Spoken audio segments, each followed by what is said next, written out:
So we dropped our trailer at a Love's for this, and we went to the tour, and now we're driving back to the Love's. And don't take this tour if you're planning a move day in your RV, because I had way too much to drink to be driving on the roads. Isn't today a move day for us? Yeah. So hopefully there are no accident reports. Miles, take exit 291A on the right to I-55 North. Fun fact for you, the Budweiser sign up there, the B is 18 feet tall, and the little tiny R, which you can't even see at the end, is 2 feet tall.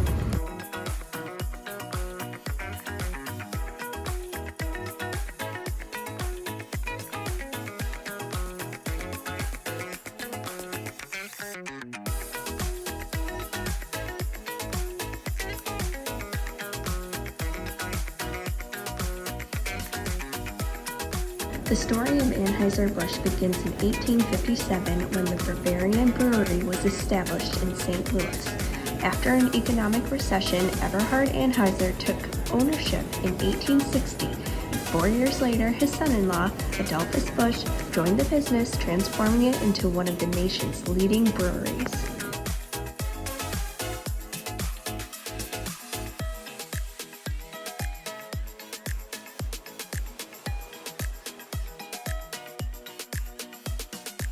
I'm about to go into the stables. I'm so excited. That is why I'm here. I don't drink beer, but I'm excited to be here.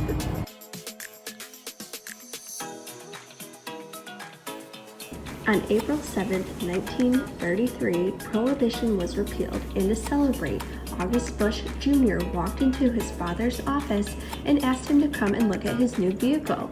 Being a dad, August Sr. scolded him for spending money on a new car before the brewery was back on its feet as he followed his son down the street.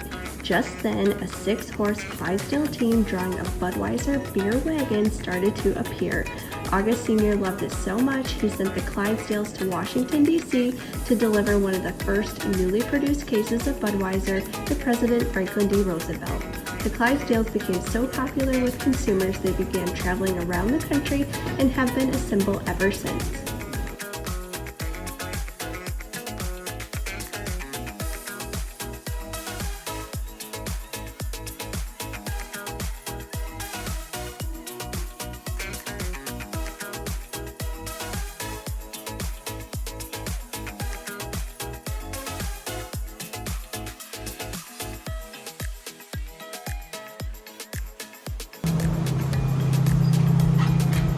Ooh, chilly.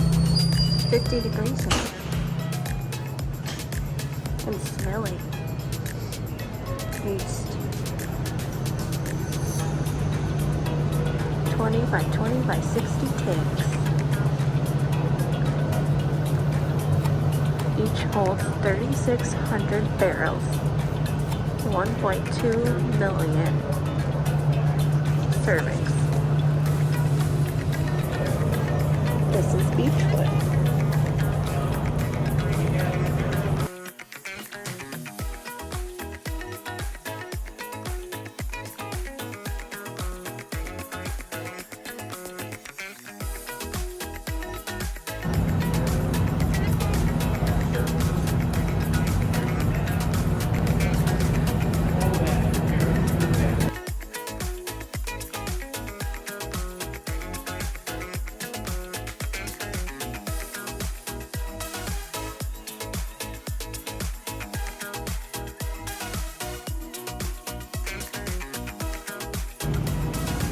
This used to be a train depot. They would unload hops or grain in here.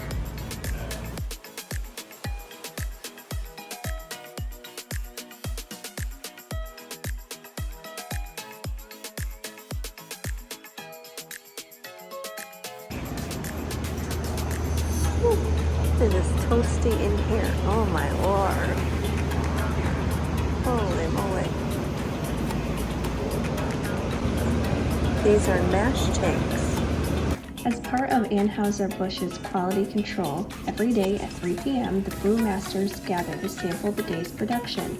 Every week, they taste the Budweisers produced from U.S. and Canadian breweries, and once a month for all the breweries worldwide.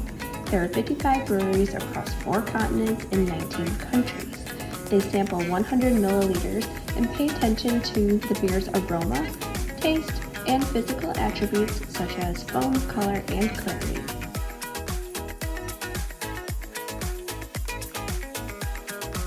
During Prohibition, they were forced to diversify beyond beer, producing more than 25 different non-alcoholic products such as truck bodies, refrigerated cabinets, ice cream, yeast, barley, malt syrup, livestock feed, and soft drinks.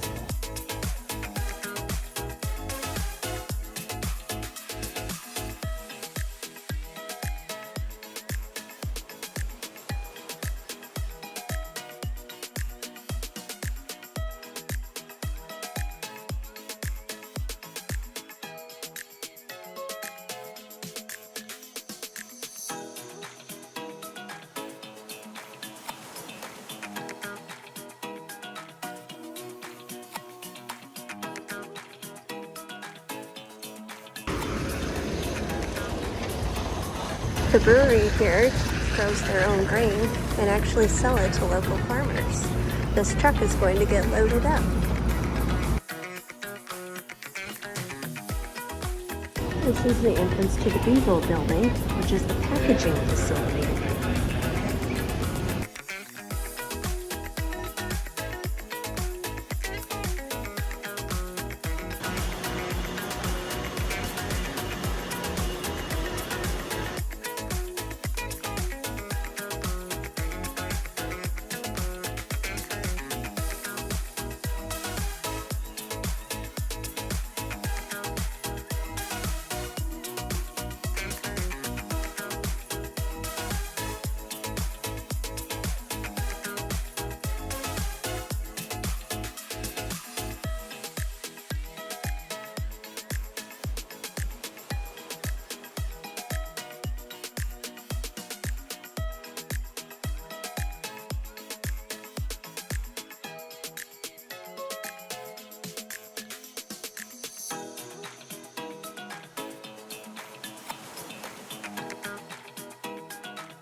Should have made Bud Light instead of Trichlor.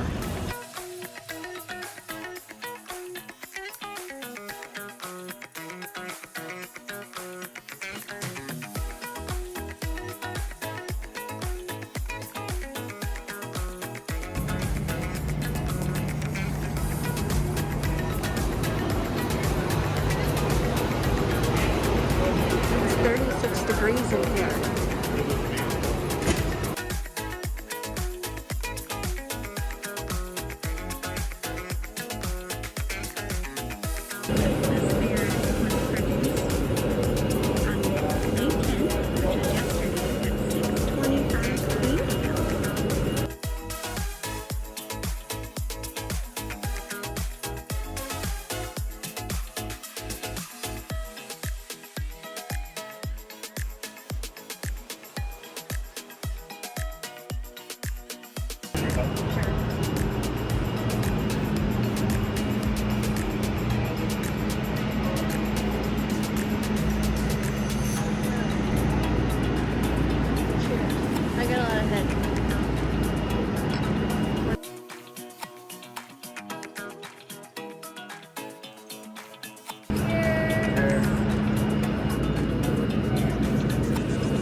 Here's Nicole's favorite Anheuser-Busch product, especially while tubing in a river raft.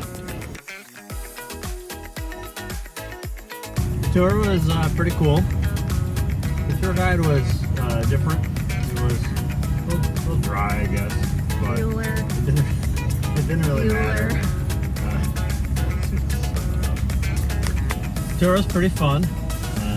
They give you a fresh Budweiser out of the tank. It's the freshest Budweiser you're ever going to get in the world, so that's pretty cool. You get to go in to a little bar where you start the tour and grab another beverage, so you can have a nice time there.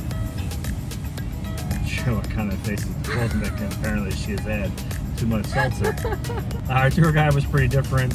He was a little bit dry, but it was still alright. It was a fun tour. I really liked the packaging line. Seeing all the Bud Light bottles go by me, I know I couldn't stop smiling. It was pretty funny. Just case after case after case, I wanted to just start grabbing them. It was pretty cool. That was pretty fun. The other stuff is kind of blah, but you know, all in all, it was a good tour. You get a hat, you get a souvenir glass, you get the freshest Budweiser in the world, which is pretty cool. My grandfather was a big Budweiser drinker. It was kind of fun to go see where it was all made. So, all in all, I think it was well worth it. It was like 84 bucks for the two of us. We got a hat, a souvenir glass, got a couple beers, plus a couple more bonus beers. Plus, he said if your glass has a hole in it, you can fill it up before you leave at the tank. So I think you could have 4 or 5 beers there if you really wanted to. It was kind of fun. What we did was called the Beermaster tour. There are a few different tours that they offer, but the Beermaster one just kind of touches on everything. We were there for like probably 2.5 hours. Almost 2 hours and 45 minutes. And it was kind of weird because the guide gave us like a headset, and so as you were walking, you were like listening to him talk. I mean, he talked pretty much non-stop. If you are a terrible listener, this is going to be probably not great for you.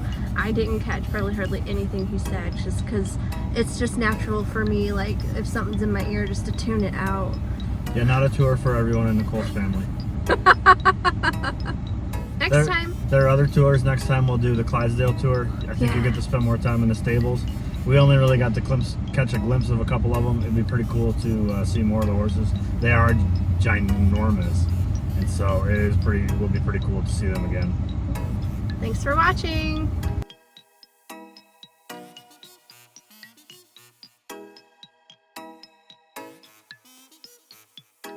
This trip we only got to add a couple, but we're slowly filling in our map.